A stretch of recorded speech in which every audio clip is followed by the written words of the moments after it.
Franklin D. Roosevelt. Yesterday, December 7th, 1941, a date which will live in infamy, the United States of America was suddenly and deliberately attacked by naval and air forces of the Empire of Japan. These were the first lines FDR said opening his speech to Congress. The sudden and catastrophic attack by Japan caused much pain, but also growth for the American people. With damage caused and lives lost, this attack woke the sleeping giant. America came together as one to avenge the lives lost in Pearl Harbor and solidified our entrance into the World War II to help our Allied forces defeat Hitler and his Nazi movement. Eventually, America would heal from these wounds, but would also emerge as a super world power. This attack surprised President Roosevelt, but details of events beforehand showed good insight as to why the Empire of Japan struck at Pearl Harbor. When Japan invaded China, President Roosevelt placed a restrictive trade embargo on Japan, effectively cutting their lifeline to resources such as oil, fuel, and food. Running out of supplies for their country, Japan felt backed into a corner and had to try to use force to get their supplies. By surprising Pearl Harbor with an attack, Japan thought they could wipe out the only naval fleet in the Pacific. Once the American fleet was destroyed, they would gain control of the East Indies and the Philippines to try to salvage supplies. In a sense, they were successful in causing damage, but didn't wipe out the U.S. aircraft carriers, so the fleet could still be mobile. In return, the carriers fought back and the Japanese fled back to their homeland. Timing and a coordinated attack was the key for Japan to cause a quick, damaging blow. At 7:53 a.m., December 7, 1941, the first wave of the attack hit the quiet morning air of Pearl Harbor. With 360 planes collectively, the U.S. fleet was caught literally sleeping in their bunks. The second wave hit at 8:55 a.m., keeping this onslaught of nonstop pressure. By 10 a.m., the planes were back on board the Japanese carriers heading back to Japan. Quick and damaging destruction was achieved. For the attack to be a success, the Japanese had to have a very accurate information of Battleship Row and the surrounding air bases.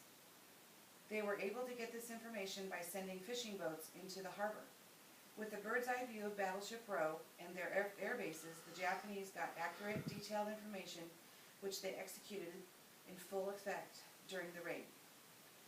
Perhaps the Navy was naive to allow boats to fish in the waters of the harbor.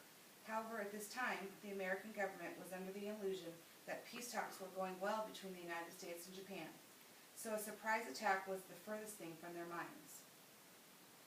Not only were Japanese fishing boats allowed in the harbor, they also did not have any torpedo nets guarding the fleet. America was believed to be untouchable in the shallow channel of the waters, and the torpedoes would hit the bottom of the harbor before they would hit the fleet.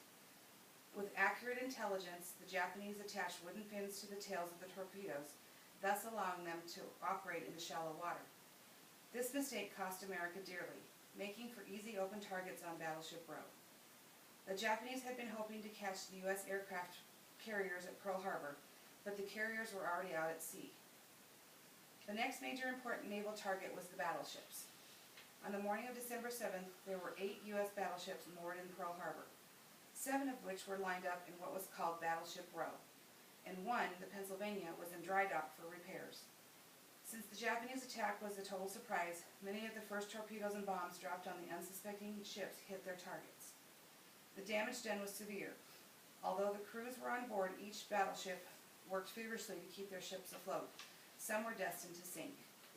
The USS Nevada was hit by 1 torpedo, but was able to get underway and move toward the harbor entrance. The moving ship made an attractive target for the Japanese bombers, who caused enough damage to the ship that it was forced to beach itself. The USS Tennessee was hit by 2 bombs and was damaged by oil fires after the nearby Arizona exploded. However, it stayed afloat. The USS West Virginia was hit by up to 9 torpedoes and quickly sank. The USS Maryland was hit by 2 bombs, but was not heavily damaged. The USS Oklahoma was hit by up to 9 torpedoes and then listed so severely that she turned nearly upside down. Despite being upside down, a large number of her crew remained trapped on board. Rescue efforts were only able to save 32 of her crew. The USS California was struck by 2 torpedoes and hit by a bomb. The flooding grew out of control, and the California sank 3 days later. The USS Arizona was struck a number of times by bombs. One of these bombs, thought to have hit the forward magazine, caused a massive explosion, which quickly sank the ship. The Arizona capsized while sinking, entombing the sailors trapped inside. The bodies were never recovered, and the ship still lies where it sank, in the harbor. Approximately 1,100 of her crew were killed. A memorial has been placed over the Arizona's wreckage. Another mistake America made was not thoroughly checking a radar indication that planes were in the area. The soldier monitoring the radar system dismissed the warning, thinking that the large blip was a squadron of B-17 planes coming in from the mainland. No attempt was made to look into this matter further, so no warning signal was sent out to the ships in the harbor.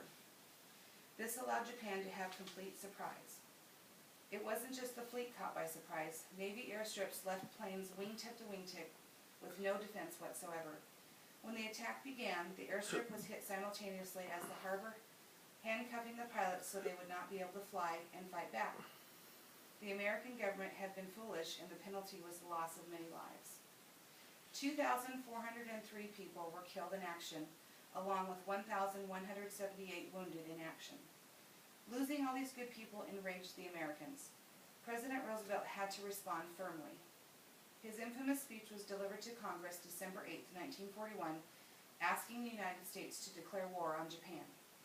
Congress voted for war later that same day. In retaliation, the United States planned their attack on Japan. On April 18, 1942, the Doolittle raid was carried out.